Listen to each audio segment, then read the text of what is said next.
रहते हो, सब लोग कर रहे हैं। धर्म कर्म कोई न कोई कर्म कांड, धार्मिक अनुष्ठान, थोड़ा बहुत पूजा पाठ, धार्मिक संस्कार, हिंदू हो चाहे मुसलमान हो, सिख ईसाई, सबके घर परिवार में कुछ न कुछ होता रहता।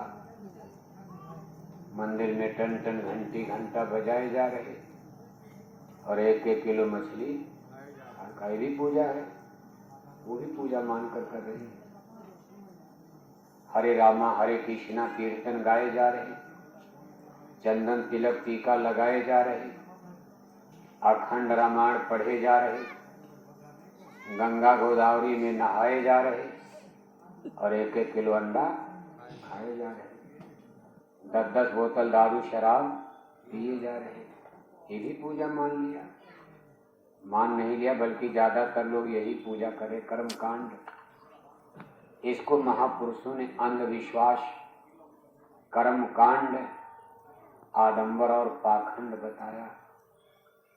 जहां धर्म में हिंसा खड़ी हो गई, उस आदमी की आत्मा की कभी गति नहीं हो सकती।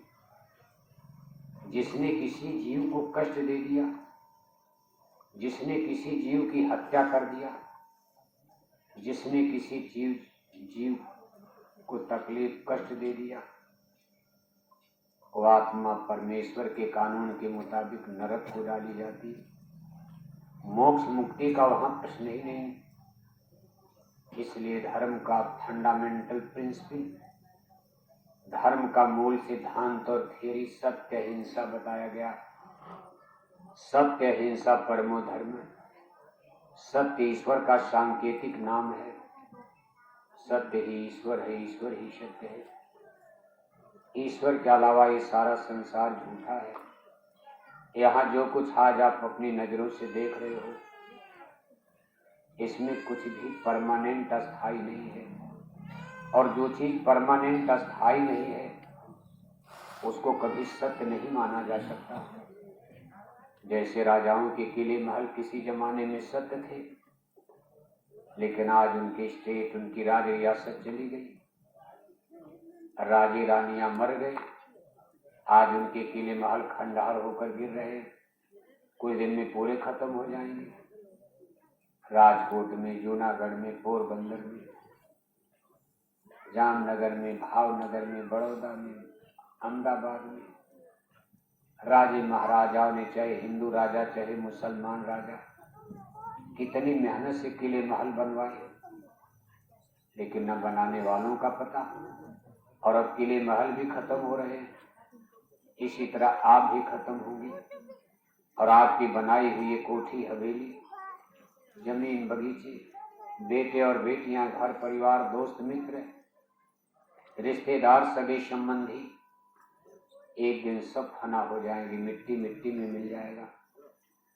जिस दिन आपको आग में जलाया जाएगा, सोने की तरह चमकती हुई शरीर, सूरज की तरह चमकता हुआ एक चेहरा, घंटे 2 घंटे में आग में जलकर मुट्ठी भर राख हो जाएगा। मिट्टी मिट्टी में मिलकर के मिट्टी बन जाएगा। जब आप ही नहीं रहोगे तो संसार मतलब क्या हुआ? एक दिन वो भी खत्म हो जाएगा। एक दिन हमारी धरती माता भी मिट जाएंगी। धरती माता भी अमर नहीं जिस पर हम लोग रह रहे हैं। दुनिया के वैज्ञानिक कह रहे हैं कि धरती माता की उम्र आधा बीत चुकी है। जैसे आपने कार खरीदी, मोटर खरीदी, सरकार कहती भाई 10 साल चलाओ, 10 साल के बाद कबाड़ा में इसका रजिस्ट्रेशन खत्म हो जाएगा, पुरानी मान ली जाएगी, ये रोड पर चलने लायक नहीं रहेगी। आप उसको कबाड़े में डालकर नई खरीदते हो। ऐसे इस संसार की सारी चीजों की लाइफ है, उम्र है, एज है, जीवन है।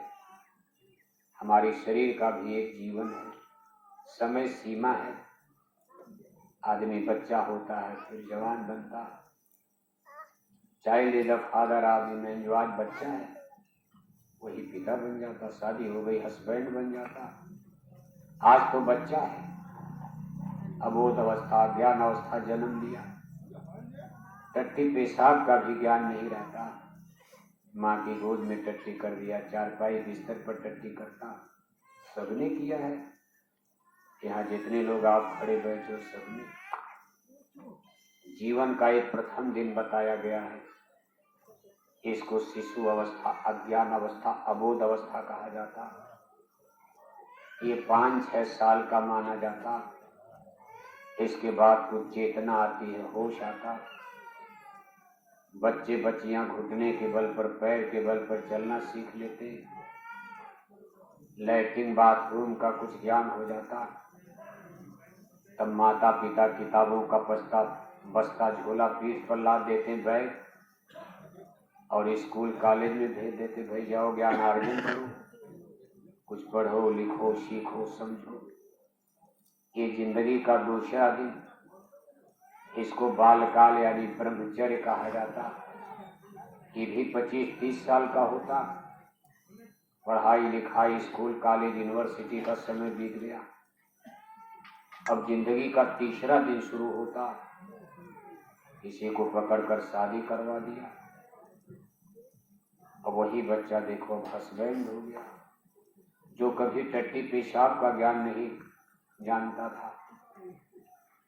आज उसकी शादी हुई, कहता भाई हम हस्बैंड पति देव हो गए, लड्डू मिठाई बांटो। फिर बच्चा बच्ची पैदा होने लगी, कभी अब तो हम फादर बन गए, पिता हो गए। कभी बच्चा था, child is the father of the man. जो आज बच्चा है कल पिता बन जाता। पिता बन गया, पूरे गांव में लड्डू बांटे गए, भाई बच्चा पैदा हो गया, बेटा पैदा हो गया। ये जिंदगी का तीसरा दिन बताया जाए। इसको जुआ काल, जवान अवस्था, जवानी अवस्था, प्रौढ़ काल कहा जाता। ये जिंदगी का सबसे गोल्डन टाइम, सुनहला दिन माना जाता। इसी में बनाना बिगाड़ना, कुछ करना धरना। इसके बाद दाढ़ी बाल सफेद हो गए, बेटे के बेटा पैदा हो गया तो कहते भाई हम ग्रैंड फादर हो गए। क्या बन गए? दादा बन गए। क्या बन गए? दादा। इसमें बहुत से लोग दादा बन गए हो बाप। दाढ़ी बाल लेकिन सफेद हो गया, कहीं गठिया पकड़ लिया, कहीं बाप पकड़ लिया। दादा बनते बनते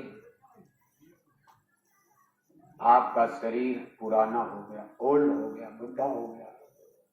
ये जिंदगी का चौथा दिन वृद्धा काल, बुढ़ापा माना गया। इसके बाद कुछ लोग परदादा भी बन जाते, बेटे के बेटा, फिर बेटे के बेटा, नाती के भी बेटा पैदा हो गया। बहुत जिनकी 90-100 साल उम्र हो गई, वो नाती के यानी बेटे के बेटे के बेटे को देखते कहते भाई हम परदादा बन गए। लेकिन कुल मिलाकर के फिर 5वां दिन बुढ़ापे का। जब 5वां दिन आता है तो मौत आ जाती है। 5वां दिन मौत के नाम है सबका। इसलिए महापुरुषों ने संसार की असारता को, इसकी तत्वहीनता को, इसकी विनाश लीला को समझाने का प्रयास किया कि आप जहां रह करके खुश हो रहे हो, ये सारा संसार मौत का कुआं है, कोई नहीं बच पाया। राजे चले गए, महाराजे चले गए, बादशाह चले गए, शहंशाह चले गए, बड़े बड़े आलिम फाजिल ज्ञानी विज्ञानी चले गए। एक राजा था, एक रानी, मर गए राजा, मर गए रानी, हो गई खत्म। सबके किस्से कहानी खत्म हो गई। आप मौत के कुएं में चल रहे हो, न जाने कहाँ मौत आएगी कब। ज्यों ही 5वां दिन आता है, मौत की शहजादी आ गई, चुपके से गले में बांह को डाल दिया, प्राण जीवात्मा को निकाल कर इधर कर दिया, शरीर धड़ाम से इधर गिर गया। घर वालों ने नाड़ी पकड़ी, वैद्य हकीम डॉक्टर बुलाए गए, नाड़ी को चेक किया गया, कभी प्राण अपान वायु खत्म हो गई, हृदय की धड़कन बंद, पल्स, इन नाड़ियों का चलना रुक गया। कहते भाई घड़ी की चाबी खत्म, घड़ी की चाबी और सेल खत्म तो घड़ी की सुइयां रुक जाती। ऐसे ही जीवन की सुई थम गई। तब घर वाले डेड, मुर्दा, मुर्दा माने बेकार। अब आपको बेकार उसी दिन मान लिया जाता है। बेकार चीज कोई घर में रखेगा, कब तक रखेगा? आज आप अपने ड्राइंग रूम में आराम से